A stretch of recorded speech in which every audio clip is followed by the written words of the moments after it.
This video is brought to you by Squarespace, the premier platform to build your online presence to generate that next stream of income from pursuing your passion. Welcome to Electrified. It's your host, Dylan Loomis. A very happy Friday to each and every one of you. So as you can see, the Tesla decanter is now back in stock, and I have to give a quick shout out to Nils on Twitter for the heads up. So if you're interested in buying just the Tesla tequila bottle, no tequila in the bottle, it's there for $150. This, of course, not great news for the secondary market sellers on eBay. So, Amazon urges the FCC to deny SpaceX's plan for a second generation Starlink, and Elon wasn't too pleased, and he says, turns out Bezos retired in order to pursue a full-time job filing lawsuits against SpaceX. And maybe Elon had his autocorrect spelling on, which is why he spelled Jeff Bezos' last name wrong. It's actually Bezos, but this might be a subtle jab at Jeff, saying something like, Jeff who? At least when it comes to the space exploration race. So what's going on here? Amazon's own, not Blue Origin, but this is Amazon, their satellite broadband company, it's pronounced Kuiper Systems, is claiming that SpaceX's proposals for the second gen Starlink are too broad and speculative. This project, by the way, is actually named after the Kuiper Belt, and I've linked this article with 10 interesting facts about the Kuiper Belt below if you want to nerd out and learn some more. Basically, Amazon is asking the FCC to deny SpaceX's latest proposal, citing basically they're breaking some rules. SpaceX is seeking FCC clearance to operate that second-gen Starlink network comprising about 30,000 satellites. But as mentioned, Amazon is basically asking that this proposal is denied because they're saying that SpaceX needs to narrow the focus of this proposal. Now, this has to do with different configurations during deployment, but it should be noted that SpaceX, for this latest application, this second proposed configuration is only meant to serve as a backup. So Amazon is basically asking for SpaceX to have to resubmit their application after settling on one configuration. And they're saying the FCC's own rules require that SpaceX settles the details of its proposed amendment before filing its application and not after. Now, why might this be a problem? Well, according to Amazon, relaxing the rules risks encouraging SpaceX and other companies to seek clearance for speculative applications that try to lock in access for various satellite configurations. Other prospective licensees will surely see the benefit in maximizing their optionality by describing multiple configurations in their license applications. The Commission must guard against this outcome by insisting that SpaceX adhere to the well-settled framework under Part 25 that licensees submit an application for a single system. Now, I'm not going to pretend to be an expert in the FCC's rules and regulations, and to be frank, I'm not that interested in diving into it, so maybe one of you out there who is more well-versed in this area can let us know below. Does Amazon have a leg to stand on? It certainly seems like they do from the little bit that I've read, but of course, everybody and their brother know that Elon and Bezos don't seem to get along well, and it seems like Bezos has had it out for Elon for some time now, so any opportunity that Jeff gets to knock Elon and SpaceX down a peg, it wouldn't surprise me if he took it. But I would genuinely love to hear your opinion on this matter, especially from those of you who follow this very closely, especially when it comes to Elon and Jeff and the space race. So please chime in below. So with regard to the news that the LFP Standard Range Plus battery pack may be coming to the US in a different form with the iron form, so Elon chimed in saying his intent with the pack is that the product experiences basically the same, roughly equivalent between nickel and iron. I'd personally slightly opt for the iron pack as it wants to be charged to 100%, whereas nickel prefers 90%. So as a reminder, outside of LFP just being cheaper, it is also easier to charge, and it actually is good to charge it to 100% according to everything I've read, and also according to Elon. And those of you that have been with the channel for some months now, you're probably sick of hearing it, but I've been saying the LFP takeover is well underway. This is going to take over more and more models. It's a great chemistry. It has the range where it needs to be, at least in terms of what Tesla is doing, and that will only continue going forward, leaving the nickel capacity for, of course, the higher energy density requirements, Cybertruck, Semi, Roadster, etc. Alright my friends, when it comes to Squarespace, there's a reason I've turned down north of 100 other sponsorship offers and chose to work with Squarespace. I genuinely hope some of you go take advantage of the free trial, and not just to help the channel, it would, but so you can start something that may eventually become your full-time career or your retirement passion project.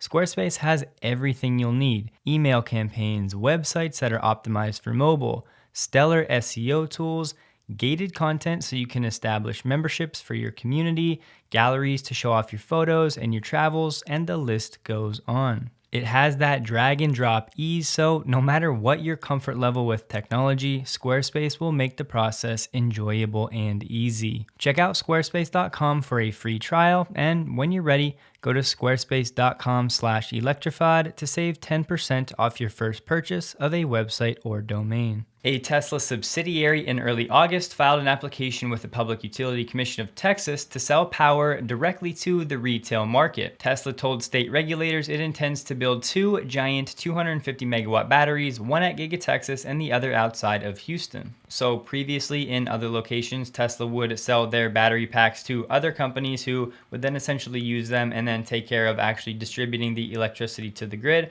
But now Tesla is looking to set up its own operation, selling that electricity directly to retail customers. Electricity could be drawn from this new grid or from Tesla home batteries, and the Texans with solar panels on their homes could also sell their excess power to Tesla's grid. There were about 120 other companies already selling electricity to consumers in Texas. You have to remember though, after that huge winter storm that really took out many parts of Texas that couldn't receive electricity from other parts of the country, because remember, Texas is isolated when it comes to the grid. They cannot receive from other states. And since the storm, 5 electricity retailers have since left, which of course opens up a little more room for Tesla to enter. And it looks like we can expect a decision on this application one way or another sometime in November of this year. And that big battery project near Houston is actually in Angleton, Texas, where it's aiming to connect a 100 megawatt energy storage system to the grid. For inquiring minds, this subsidiary is called Tesla Energy Ventures. Once again, just a reminder, Tesla is an umbrella of many different startups. And you might have missed this tweet from Elon back in February where he said the ERCOT ISO is not earning that R, where the R stands for reliability, and the whole acronym is the Electric Reliability Council of Texas. Basically, a direct shot at this organization. The president of Tesla Energy Ventures is Anna Stewart, Tesla's director of regulatory credit trading. And Tesla Energy Ventures is seemingly going to use employees from Tesla's energy division, the same one that sells solar rooftops, to drum up sales and provide customer service in the state. And their application says it will work with NG Energy Marketing on scheduling. So this is actually very exciting news because it's a brand new frontier for Tesla and specifically Tesla Energy, which might open up more people's eyes to Tesla once again not being just a car company but doing much more than that. And when it comes to reliability and payback periods, like we saw with the Hornsdale Power Reserve where it paid itself off in between 1 to 2 years, once Tesla can overcome the production limitations in terms of batteries, this business should absolutely flourish. Had to share this tweet from Ray where he's basically frustrated with all the Ford ads on social media where they're claiming to be the leaders of the EV revolution, and then he shared the picture of the EV sales for the first half of 2021. And look, I get it, obviously Ford can't put in their ads, hey, you know, Tesla is leading the way, but we're doing our best to keep up. Nobody would make an ad like that, but it's like, at least make it something that's true. You know, what differentiates Ford? What are you guys specifically working on? What can you actually hang your hat on?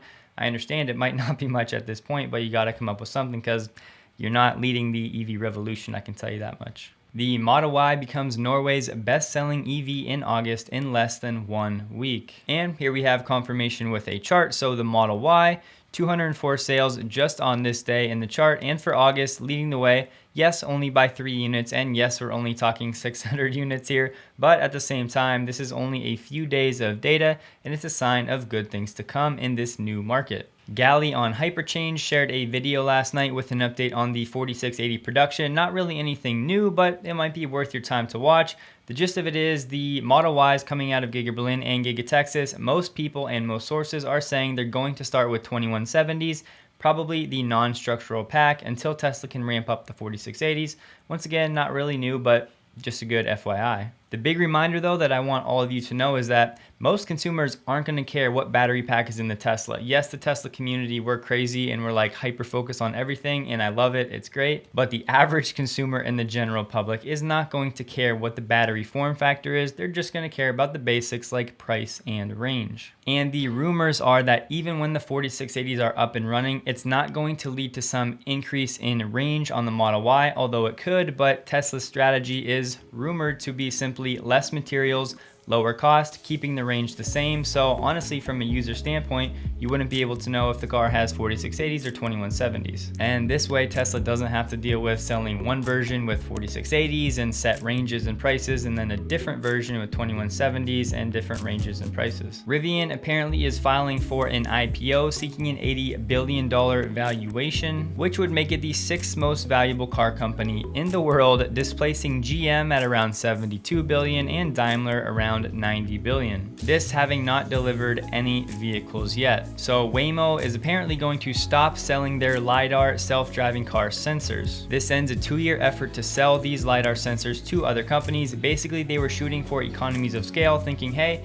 if we can make these and sell them to other industries and other automakers, it will lower our costs so we don't have to scale all ourselves. And of course, bringing down the cost of these LiDAR systems is crucial. Waymo said they will continue to build these LiDARs in-house, however, but this move will undoubtedly probably re-spark the conversation over concerns about whether Waymo would rethink its strategy after failing to generate revenue significantly for over a decade. And Sandy Munro was interviewed on Bloomberg Markets and Finance. I'm not going to play it. There's nothing really new in the video, but it's linked below if you would like to check it out.